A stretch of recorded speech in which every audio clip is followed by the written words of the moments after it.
नमस्कार, मी विलास बडे। न्यूज 18 लोकमतच्या या बुलेटिनची सुरुवात करूयात काळजाला चटका लावणाऱ्या एका बातमीनं। स्वतः बनवलेल्या हेलिकॉप्टरची चाचणी करताना यवतमाळमधल्या एका तरुणाचा अपघाती मृत्यू झाला। आकाशात घिरट्या घालण्याचं स्वप्न पाहणाऱ्या या तरुणानं आज आपलं स्वप्न साकार होताना पाहण्याऐवजी आज मृत्यूनंच त्याला आपल्या कवेत घेतलं। पाहूया न्यूज 18 लोकमतचा हा खास रिपोर्ट।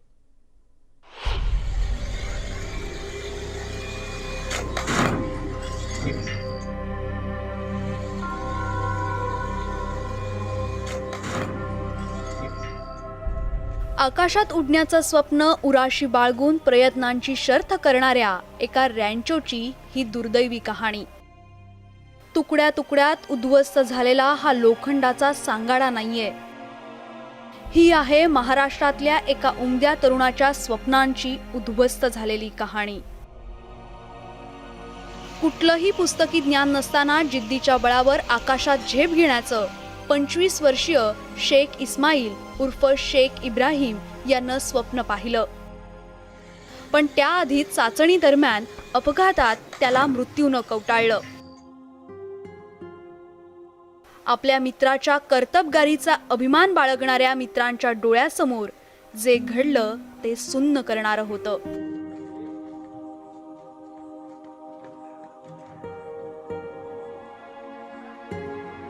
मी विचारायचा मुन्ना भाऊ आपलं काम कुठं आलं, तो म्हणत होता दादा आपलं काम झालं, आता 15 तारखेला आपल्याला लॉन्चिंग करायची, 15 ऑगस्टला आपल्याला करायचं ते काम।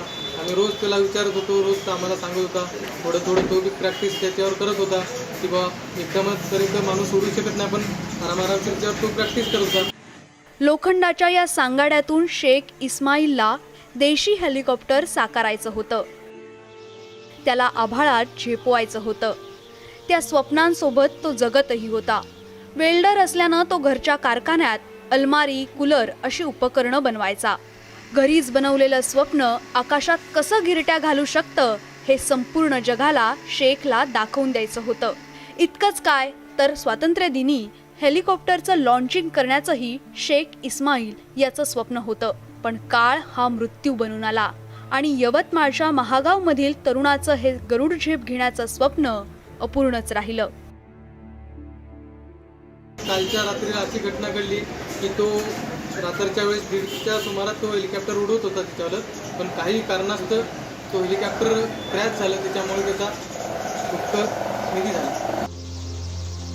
लहान वयात हेलिकॉप्टरची निर्मिती करण्याचं स्वप्न पाहणं आणि त्यामागे धावणं काही सोपं नाहीये, पण ही जिद्द आणि चिकाटी शेख इस्माईलमध्ये होती। देशाचं नाव उंचावणं हे एकच ध्येय शेखनं पाहिलं होतं। जे बाहेरून ॲसेसरीज आणून इथं कंप्लीट केल्या जाते, त्याचा विचार होता की ही वस्तू आपल्याच देशात बनली पाहिजे आणि फार स्वस्तात बनली पाहिजे आणि गरीब लोकांपर्यंत ती गेली पाहिजे। ती एअर ॲम्ब्युलन्स म्हणून कामी आली पाहिजे, ती पूरग्रस्तांच्या कामी आली पाहिजे, ते गरीब लोकांच्या कामी आली पाहिजे। किमान कमीत कमी एक 4 व्हीलरच्या किमतीमध्ये तो प्रोड्यूस करणार होता। शेखचं स्वप्न त्याचाच घात करेल असं कुणालाही वाटलं नसेल। त्याच्या मृत्यूमुळे राज्यानंच नाही तर देशानं एक कर्तबगार आणि प्रयोगशील तरुण हरवलाय। Bureau report, news 18 Lokmat.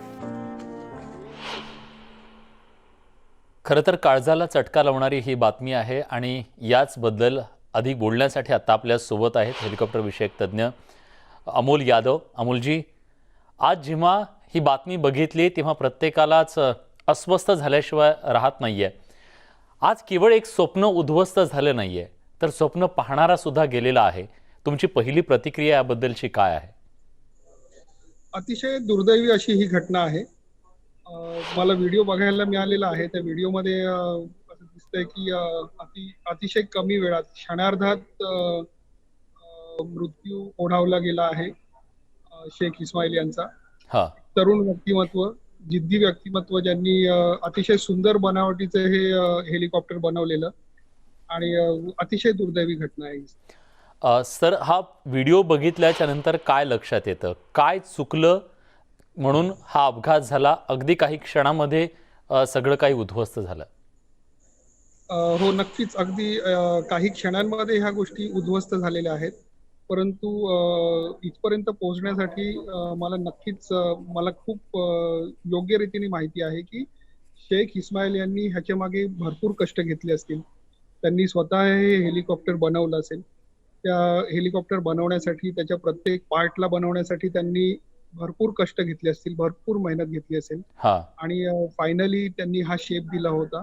हा शेप जो होता विमानाचा, हेलिकॉप्टरचा, हा अतिशय एरोडायनामिक होता आणि मला असं वाटतं की हे हेलिकॉप्टर खूप सहजरित्या उडू शकलं असतं. परंतु आपल्याला व्हिडिओ बघून हे दिसतंय की प्रॉपेल जो टेल रोटर होता, तो टेल रोटर चे स्क्रू निघालेले आहेत आणि तो हवेत वर उडून मेन रोटरला लागलेला आहे आणि मेन रोटर अगदी एका क्षणात थांबलेला आहे. पण तो थांबताना त्याचा जो फटका आहे तो इस्माईल शेख यांच्या डोक्याला उजव्या बाजूनी लागला आहे आणि फायनली ते डाव्या बाजूनी हेलिकॉप्टरच्या बाहेर पडलेले आहेत. हे व्हिडिओमध्ये स्पष्ट दिसतंय. आणि तो फटका जो होता तो प्राणघातक होता आणि हे फारच दुर्दैवी आहे. खरंय, अत्यंत दुर्दैवी आहे. पण खरं तर त्याच्या या संपूर्ण प्रयत्नांची आज जरी ती यशस्वीरित्या सगळं समोर येऊ शकलं नसेल तरी त्याने जे प्रयत्न आतापर्यंत केलेले होते ते महाराष्ट्राच्या समोर निश्चितपणे आणणं गरजेचं आहे. खरंच आज कुठल्याही प्रकारचं पुस्तकी ज्ञान नसलेला एक वेल्डर म्हणून काम करणारा तरुण स्वतःच्या हिमतीवरती अगदी 4 व्हीलरच्या किमतीमध्ये मिळेल अशा प्रकारचं हेलिकॉप्टर देण्याचं स्वप्न बघतो. हे स्वप्न साकार करण्याचा सुद्धा प्रयत्न करतो. तो केवळ स्वप्न बघत नाही तर त्या दृष्टीनं चाचणीपर्यंत तो जाऊन पोहोचतो. हे किती अवघड आहे आणि किती मोठं काम आहे. हे खरोखर अतिशय अवघड काम आहे आणि आपण जर पूर्वी इतिहासात बघितलं तर जे पहिलं विमान बनवलं ते राईट बंधू जे होते, ते राईट बंधू हे सुद्धा सायकलचे मेकॅनिक होते आणि त्यांनी ह्या गोष्टीचा शोध लावला होता. आणि आज आपण बघतो की बऱ्याचशा मोठ्या कंपन्यांना जेव्हा ही जबाबदारी दिली जाते तेव्हा ते त्यामध्ये काम करणारे लाखो इंजिनियर्स ही गोष्ट अचीव करू शकत नाहीत. कारण खूप कमी लोक असतात ज्यांना हे एरोडायनामिक्सचं ज्ञान असतं, अवगत असतं आणि ते लोक अशा गोष्टी करू शकतात. अगदी आपल्या सेंट्रल गव्हर्नमेंटच्या प्रोसिजर्स मध्ये आणि पॉलिसीमध्ये सुद्धा हे आहे की विमान बनवणाऱ्या लोकांना एनकरेज करावं, ही आपल्या गव्हर्नमेंटची पॉलिसी आहे. परंतु ह्या ठिकाणी असं झालेलं आहे की शेख इस्माईल यांनी जो प्रयत्न केलेला आहे त्याची गव्हर्नमेंटला काहीही माहिती नसल्यामुळे आणि ते स्वतःच एकटे प्रयोग करत असल्यामुळे त्यांनी हा प्रयोग जशा प्रकारे इथपर्यंत आणला, अतिशय सुंदर रीतीने आणलेला. परंतु त्या प्रयोगामध्ये त्यांना जर इतर कोणाची साथ मिळाली असती, तज्ञ लोकांची साथ मिळाली असती तर नक्कीच आज 15 ऑगस्टला शेख इस्माईल यांनी आपल्या देशाला नक्कीच अभिमान वाटेल अशा रीतीने कामगिरी केली असते. नक्की सर, पण जेव्हा अशा प्रकारचं स्वप्न उराशी बाळगून काही तरुण ध्येयवेडे होत असतात, प्रयत्नांची शर्थ करत असतात, पण हे स्वप्न कसं जीवावर सुद्धा बेतू शकतं हे आपण बघितलेलं आहे. अशा तरुणांसाठी तुम्ही काय सांगाल? कारण हे थांबणं तर थांबण्याची गरज नाही आहे. त्यांनी प्रयत्न निश्चितपणे केलेच पाहिजेत. आपण सगळ्यांनी त्याला प्रोत्साहन दिलं पाहिजे. पण कुठल्या गोष्टींची काळजी घ्यायला हवी? आता मी जेव्हा तो व्हिडिओ बघतो तेव्हा मला एक कळतं की बहुतेक रात्रीच्या वेळेस हा प्रयोग करण्यात आला. ज्या ठिकाणी हा प्रयोग करण्यात आला तिथे मला 2 स्ट्रीट लाईट्स दिसत आहेत आणि रस्त्यावरती बऱ्यापैकी धूळ, कचरा अशा प्रकारच्या गोष्टी आहेत आणि जो प्रॉपेलर निसटलेला आहे तो अतिशय सहजपणे निसटून गेलेला आहे. त्यामुळे काही ज्या फ्लाईट टेस्ट नियम जे असतात त्या नियमांची कदाचित शेख इस्माईल यांना माहिती नसावी. कारण असं दिसतंय की त्यांनी सीट बेल्ट आणि शोल्डर हार्नेसेस सुद्धा लावले नव्हते. कारण जर सीट बेल्ट आणि शोल्डर हार्नेसेस जर लावले असते तर ते जे उजव्या बाजूनी बाहेर येऊन त्यांच्या डोक्याला फटका बसलेला आहे मेन रोटरचा, तो बसला नसता आणि कदाचित जीव वाचू शकला असता.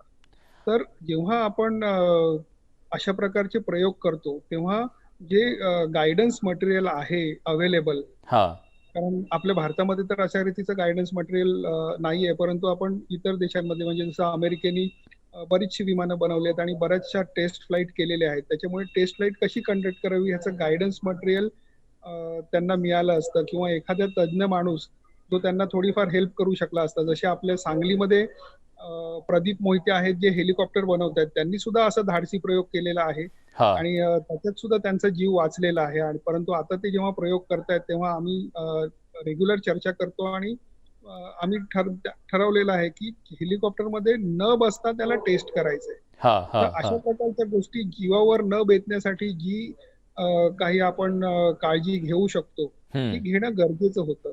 परंतु शेख इस्माईल 25 वर्षाचे होते. त्यांना असं दिसतंय की सिव्हिल एव्हिएशन डिपार्टमेंट कडून किंवा तज्ज्ञ लोकांकडून कुठल्याही प्रकारची मदत मिळाली नव्हती आणि हम्म. त्या मदती अभावी हा ऍक्सिडेंट झालेला आहे असं माझं मत. तुम्ही काय आवाहन कराल अशा प्रकारचे प्रयोग करणाऱ्या तरुणांना?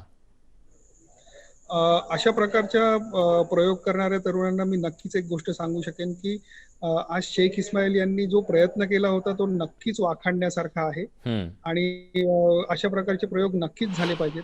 परंतु हे प्रयोग करताना जसं आता जे फ्लाईट टेस्ट गायडन्स मटेरियल आहे ज्याच्यामध्ये असं लिहिलेलं आहे की आपण लोकल पोलीस स्टेशनला इन्फॉर्म करावं, त्याच्यानंतर फायर ब्रिगेडला इन्फॉर्म करायचं, ॲम्ब्युलन्स जवळ ठेवायची, जे फ्लाईट टेस्ट मध्ये ज्या लोकांना अनुभव आहे अशा लोकांचे सल्ले घ्यायचे आणि ह्या सगळ्या गोष्टी आपल्याला उपलब्ध होऊ शकतात जेव्हा असा चांगल्या रीतीचा एखादा प्रयोग आपल्या देशात घडत असतो.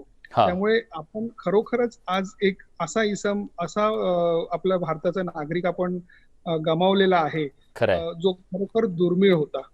आणि खरं तर हे बोलताना सुद्धा अंगावर काटा येतोय की जेव्हा एखादं स्वप्न यशस्वी होत नाही तेव्हा खूप मोठं नुकसान होत नाही, पण स्वप्न पाहणारा जेव्हा जातो तेव्हा मात्र खूप मोठं नुकसान झालेलं असतं.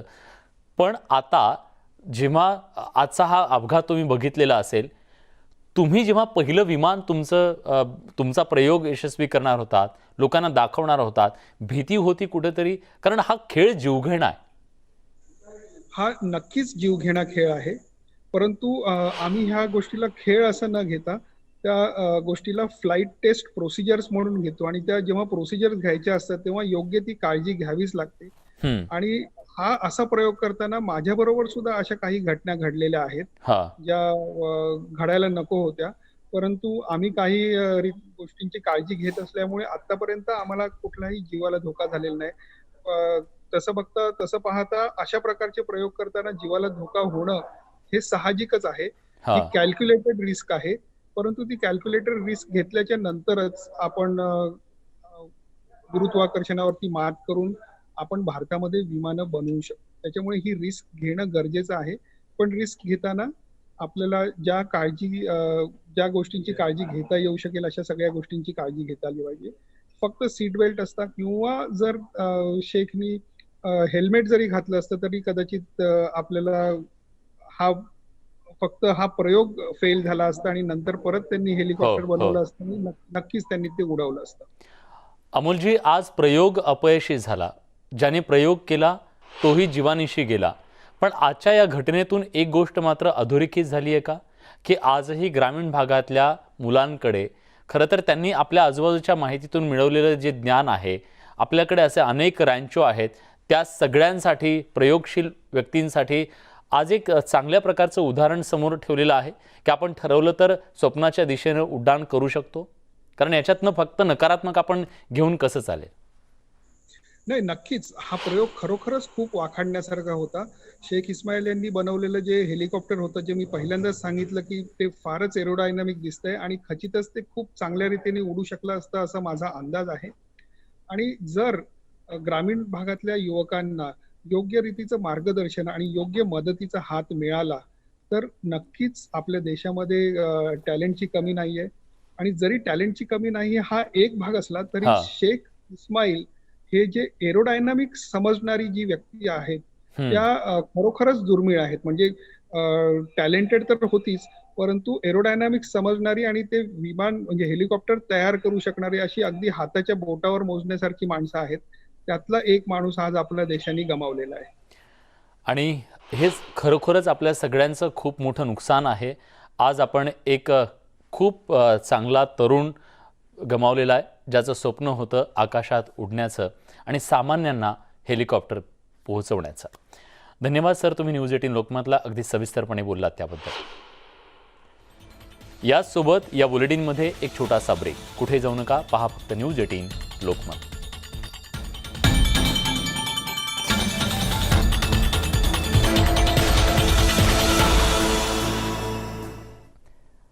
ब्रेक नंतर तुमचं पुन्हा एकदा स्वागत. यानंतर बातमी पाहणार आहोत न्यूज 18 लोकमतच्या इम्पॅक्टची. तुळजापुरातील मंकावती तीर्थकुंड हडप केल्याची बातमी न्यूज 18 लोकमतनं दाखवली आणि आता या प्रकरणी अखेर देवानंद रोचकरी आणि त्यांचे बंधू बाळासाहेब रोचकरी यांच्यावर गुन्हा नोंदवण्यात आलाय. मंकावती तीर्थकुंड स्वतःच्या नावावर करण्यासाठी बोगस कागदपत्र आणि पुरावे तयार करणं, फसवणूक करणं या आरोपांखाली त्यांच्यावर गुन्हा नोंदवण्यात आलाय. मात्र फरार आरोपींचा पोलिसांकडून सध्या शोध सुरू आहे. या प्रकरणात नगरविकास मंत्री एकनाथ शिंदे यांनी स्थगिती उठवली होती, तर जिल्हाधिकारी कौस्तुभ दिवेगावकर यांच्या आदेशानं गुन्हा नोंदवण्यात आला.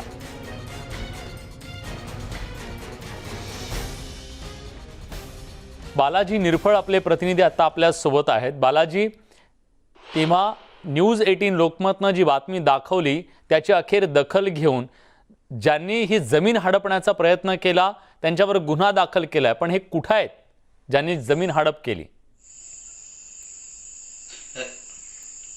एकूण जर विलास सर बघितलं तर आपल्या न्यूज 18 लोकमतचा फॉलोअप आणि याचा जो आता यश मिळाला आहे तो कायद्याचाच विजय झाला असं म्हणावं लागेल. प्रकरण जर बघितलं तर खूप किचकट असं प्रकरण होतं.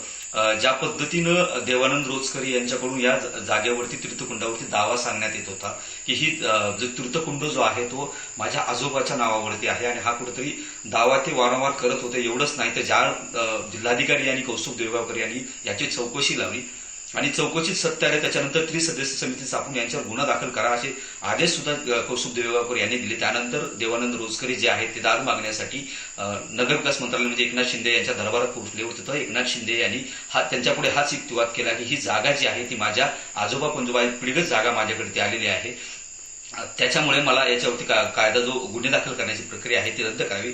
मात्र एकनाथ शिंदेनी तात्पुरता त्यांना लागलीच दिलासा दिला. मात्र त्यांना हा दिलासा म्हणजे स्वाक्षरी करून गुन्हे दाखल करण्याची प्रक्रिया थांबवता येते का याच्या बाबतीत सुद्धा एक मोठा चर्चा जिल्ह्यात रंगू लागली होती की मंत्र्यांना असं जर जिल्हाधिकारी आदेश देत असतील की गुन्हा दाखल करा आणि मंत्री जर याला स्थगिती देत असतील तर हे कायद्यात बसतं का, या बाबतीत सुद्धा मोठी चर्चा झाली. मोठा याच्यावरती रणगण माजलं. त्यानंतर जो आहे तो नगरविकास मंत्रालयाकडून जिल्हाधिकाऱ्यांना पत्र आलं की मुद्दा क्रमांक जो 3 आहे त्या 2 मुद्दा क्रमांक त्या मुद्द्याला आम्ही फक्त स्थगिती दिली आहे, बाकीच्यावरती तुम्ही चौकशी करू शकता. त्यानुसार जिल्हाधिकारी यांनी परत जे आहे ते भूमी अभिलेख याच्यामार्फत चौकशा सुरू केल्या आणि चौकशा सुरू केल्यानंतर काल रात्री जे आहे ते नगरविकास मंत्रालयाला जाग आली की आपण मोठी चूक करतो हे नगरविकास मंत्रालयाच्या लक्षात आलं. त्यांनी काल रात्री याची स्थगिती उठवली. स्थगिती उठवताच उस्मानाबादचे जिल्हाधिकारी जे आहे ते कौस्तुभ दिवेगावकर यांनी तात्काळ गुन्हा दाखल करण्याचे आदेश दिले. रात्री 420 याचा अनेक गंभीर कलमासह जो आहे तो तुळजापूर पोलीस. मी तुम्हाला थांबवतोय आता, कारण या सगळ्या प्रकरणाची तक्रार ज्यांनी केलेली होती ते अमर कदम आता आपल्या सोबत आहेत. अमरजी, तुमची तक्रार नेमकी काय होती आणि चौकशीतून काय तथ्य समोर आलं? हॅलो अमरजी, माझा आवाज तुमच्यापर्यंत पोहोचतोय? हा आला. हा, माझा प्रश्न हा आहे की तुमची तक्रार नेमकी काय होती आणि तुमच्या तक्रारीनंतर जी चौकशी समिती नेमली त्याच्यातून काय तथ्य समोर आलं? तुळजापूरमध्ये येणाऱ्या भाविकांसाठी अनेक तीर्थकुंड पुरातन काळापासून या ठिकाणी तुळजापुरात आहेत. त्या कुंडाची नोंद स्कंद पुराण असेल, विजय ग्रंथ असेल, तुळजाभवानी महात्मा ग्रंथ असेल, अशा अनेक ग्रंथांमध्ये देखील त्याचा उल्लेख आलेला आहे. भारतीय जनता पार्टीचे जे जिल्ह्याचे नेते म्हणून तुळजापूरमध्ये देवानंद रोचकरी जे आहेत त्यांनी तुळजापुरातील अनेक शासकीय जमिनी यापूर्वी देखील त्यांनी आपल्या नावावरती बनावट कागदपत्र तयार करून केले. परंतु आज या ठिकाणी धार्मिक महत्व असलेले, पौराणिक महत्व असलेले हा कुंड आपल्या नावावरती करत असताना आम्ही जिल्हाधिकारी यांना या संदर्भात तक्रार दिली आणि जिल्हाधिकारींच्या प्रथम दर्शनीच लक्षात आलं की यामध्ये बनावटगिरी रोचकरी यांनी केलेली आहे. त्यामुळे जिल्हाधिकारी यांनी तात्काळ एक कमिटी नेमून संबंधितांवरती गुन्हे दाखल करण्याचे आदेश दिलेले होते आणि गुन्हे दाखल केल्यानंतर रोचकरी यांनी नगरविकास मंत्रालयाकडे अपील केलं आणि अपील करून तात्पुरती स्थगिती घेतली व यात चालढकल करण्याचा प्रयत्न करत असताना आम्ही नगर विकास मंत्रालयात देखील आम्ही कलेक्टर मार्फत आमचं म्हणणं दाखल केलं. मग जिल्हाधिकारी यांनी देखील शासकीय जे त्या ग्रंथाची नोंद जी आहे त्या कुंडाची नगरपालिकेमध्ये शासकीय सनद आहे उपलब्ध आहे. असं असताना बनावट कागदपत्र तयार होतातच कसे. बरोबर, अत्यंत गंभीर असं हे प्रकरण आहे आणि खरं तर त्याला तुम्ही वाचा फोडली. हे सरकारच्या प्रशासनाच्या समोर आणलं. भाविकांसाठी अतिशय महत्त्वाचं असलेलं हे तीर्थस्थळच गिळण्याचा कुठेतरी प्रयत्न होत होता आणि तो तुम्ही हाणून पाडलेला आहे. जिल्हाधिकाऱ्याने सुद्धा महत्त्वाची भूमिका याच्यामध्ये बजावलेली आहे, त्यांचं सुद्धा कौतुक. आणि अखेर अशा गिळंकृत करणाऱ्या लोकांवरती गुन्हे दाखल होणार आहेत. धन्यवाद तुम्ही दिलेल्या सगळ्या सविस्तर माहितीबद्दल. यासोबत बुलेटिनमध्ये आपण इथेच थांबतोय. ताज्या घडामोडींसाठी बघत रहा न्यूज 18 लोकमत.